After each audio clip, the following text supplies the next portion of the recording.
So yeah, g'day, I'm Sam Shennan. I'm an illustrator, sort of working across illustration, tattoo design and street art. Yeah, I work mostly in sort of quite detailed, surreal work. Like to get focused on the details, and yeah, that's what I'm doing. Alright, and so I guess now I want to know a little bit more about the work and maybe the inspiration behind it. Yeah, so inspiration, I reckon I used to draw it from seeing a lot of the street art around Sydney, the walls and the murals and stuff, trips down to Melbourne, and then lots of other illustration online, like just love drawing and sort of that kind of art and stuff, and just draw inspiration from all of that. And then since I've gotten a bit deeper into it now, like a lot of the people who I used to idolise are now peers, which is really cool, so you get a lot of feedback from them and kind of pick their brains about ideas and stuff. Yeah. So you look more to street art than fine arts for inspiration? Yeah, I definitely like the engagement that you get with the street art. It's designed for a purpose to say something, or the style, I guess it's because it's like the art movement of right now, so the style speaks to everyone.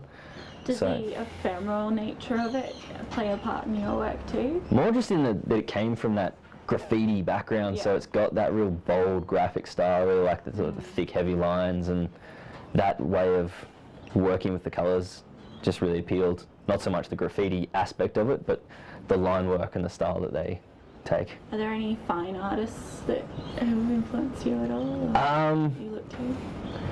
There'd be artists like AJ Fossick, who's sort of sculptural, and his stuff's quite interesting.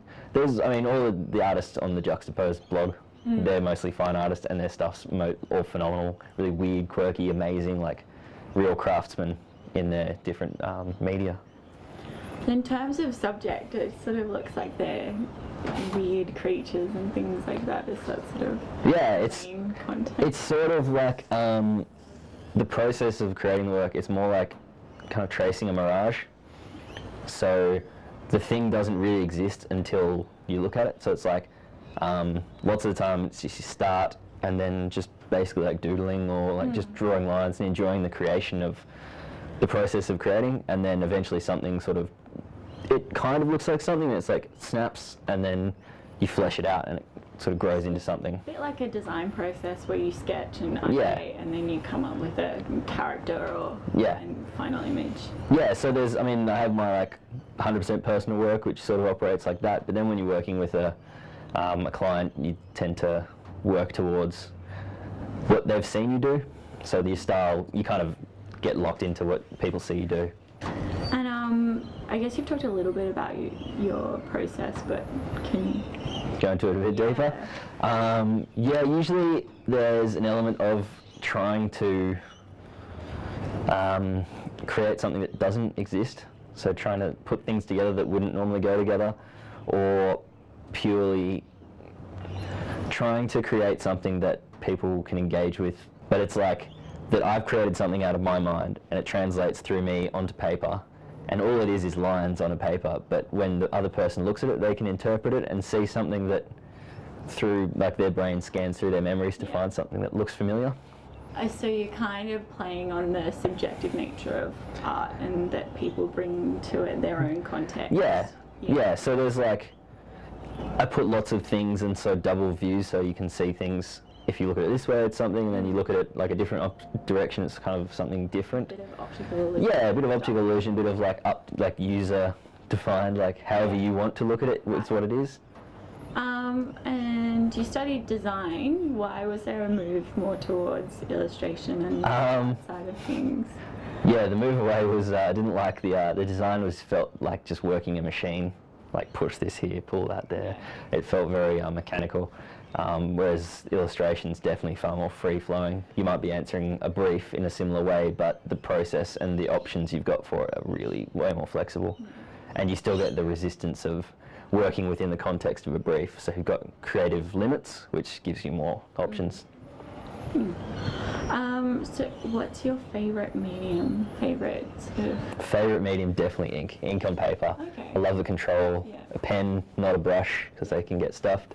I like the control and being able to trace the lines, like I've got understanding of it. And then the second would be the spray paint. Right. The cans are amazing. I remember I sprayed once heaps and I lost the feeling in my finger. Yeah, after a day of it, I wish you could use other fingers to do it. Yeah. But yeah, I like it. It's so flexible. You can get like clean lines, soft lines. It's just a really fun tool to use for the scale. Different working between paper and a wall? Is it a different process? Yeah, it's hugely different. It's frustrating.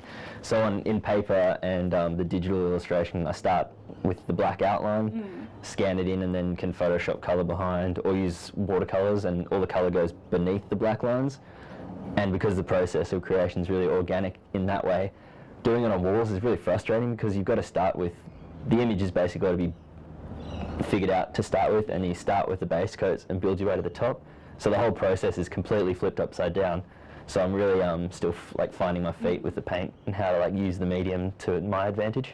So do you do commissions or do you go out and do your own stuff on the street? Yeah, I don't do illegal walls. Yeah. I just paint legal walls. I've only been painting for like less than a year, so I'm still finding my feet with it. But I've done commissions like bars, cafes, been down to like Bathurst and up in Newcastle and places like that. Any goals for the work?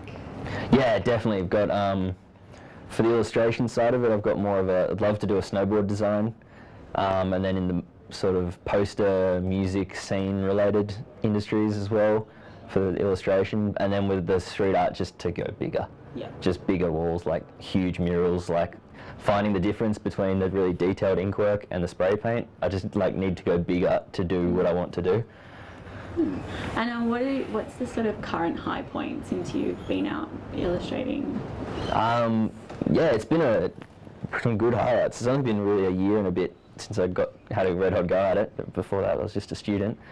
Yeah, doing jobs for companies that I've liked, like, I mean, beer companies is great. That's a good deal to paint walls for them. Yeah, being taken like out of Sydney to paint walls for people.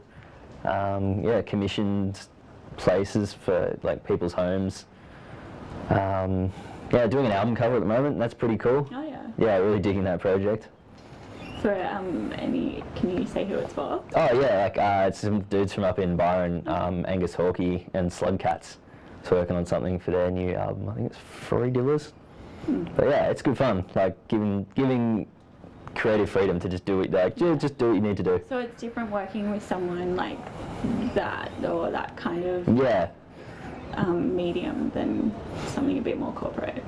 Yeah, well, I mean, you're given like pretty close, given like less control. Basically, they've come to you for doing what you want to do, and it's like a pretty good brief. Like basically, it's deliver it to that size. So even a tattoo where people are asking for tattoo work and it's like going in a particular place, but because it's for tattoo, it's sort of a bit restrictive, and it's not as much fun. No, it is. Find it high pressure that goes on. Yeah, that one. Yeah, I double like guess every move I make with those. I just want to rush them out sometimes because I'm busy and I've got other jobs to do. And I'm like, I've just got to get this one done. I'm like, no, they take time, so like I can't get it done on time, so it waits a little bit so it gets done right. Mostly for friends or for? I've been for friends and for people, even people from overseas through like Tumblr and stuff. You get people contact you and ask for stuff. Yeah, like I've had, like 4 in Europe that are getting done. Yeah. So I'm just like waiting on shots from them because usually by the time they ask me, they need to save up for the work. But it's pretty cool that people have found my work and said, I'm just going to get that on me forever. Yeah, it's a compliment. Yeah, I'll take that.